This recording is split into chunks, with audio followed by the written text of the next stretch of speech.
দুর্গন্ধযুক্ত অতীত পচা ময়লা আবর্জনা যদি পরিষ্কার না হয়, আবার যদি এই অবস্থায় একটা নির্বাচন হয়, এটা হবে নির্বাচনকে গণহত্যা করার শামিল। কোনো দুর্বৃত্তের হাতে গিয়ে বন্দী হয়ে যা আবার একটা ফেসিবাদ চলে আসুক, এটা আমরা চাই না। ফেসিবাদ নতুন না পুরাতন, ইম্যাটেরিয়াল, এটা আমরা দেখবো না। কোনো ফেসিবাদ বাংলা জমিনে থাকতে পারবে না ইনশাআল্লাহ।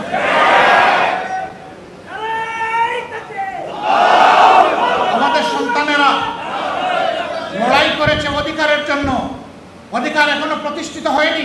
অধিকার প্রতিষ্ঠানের প্রথম পদক্ষেপ হচ্ছে একটা সুষ্ঠু নির্বাচন। সেই নির্বাচনের জন্য আমরা পরিষ্কার বলেছি, অবশ্যই কিছু জরুরি এবং মৌলিক সংস্কার হতে হবে। এই সংস্কারের পথে বাধা দেওয়া কোনো দলের এটা রাজনৈতিক সদিচ্ছা হতে পারে না। আমরা সবাইকে অনুরোধ করব, সংস্কার কমিশনকে সহযোগিতা করুন। আমরা সহযোগিতা করছি, সবাই মিলে জাতির মৌলিক স্বার্থের জায়গায় আমরা একটা ঐক্যে আসি। ওয়ালটন এখন দেশের সীমানা পেরিয়ে পৌঁছে গিয়েছে 50টিরও বেশি দেশে। ওয়ালটন, ঘরে ঘরে, বিশ্বজুড়ে। তাহলে এরপরে যার যার রাজনীতি সবাই করতে পারবেন, কোনো সমস্যা হবে না। কিন্তু যদি এই জাতির দুর্গন্ধযুক্ত অতীত পচা ময়লা আবর্জনা যদি পরিষ্কার না হয়, আবার যদি এই অবস্থায় একটা নির্বাচন হয়, it will be another genocide two election. এটা হবে নির্বাচনকে গণহত্যা করার শামিল।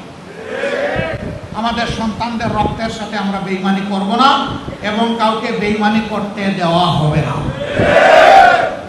এই সন্তানদের রক্তের মূল্য, পবিত্র রক্তের মূল্য ইনশাআল্লাহ তারা যে আশা নিয়ে, আকাঙ্ক্ষা নিয়ে দিয়ে গিয়েছে, সেই রক্তের মূল্য পরিশোধ করার জন্য আমরা প্রস্তুত।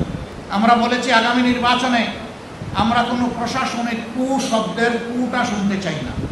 আমরা কোনো ইলেকশন ম্যানুভারিং বা ইঞ্জিনিয়ারিং দেখতে চাই না। তাই যদি হবে তাহলে এত এত মানুষ জীবন দিয়েছে কেন? আমরা ফ্যাসিস্ট আমলের আদলে কোনো ইলেকশন এই বাংলাদেশে ইনশাআল্লাহ আমরা হতে দেব না। আমরা বিশ্বাস করি আল্লাহ তাআলার সাহায্য আমরা পাবো ইনশাআল্লাহ। কারণ আমরা ন্যায়ের পক্ষে, জনগণের অধিকারের পক্ষে আছি। যতক্ষণ পর্যন্ত ফ্যাসিবাদের শেষ চিহ্নটুকু বাংলাদেশ থেকে মুছে না যাবে, ততদিন পর্যন্ত আমাদের এই লড়াই অব্যাহত থাকবে ইনশাআল্লাহ।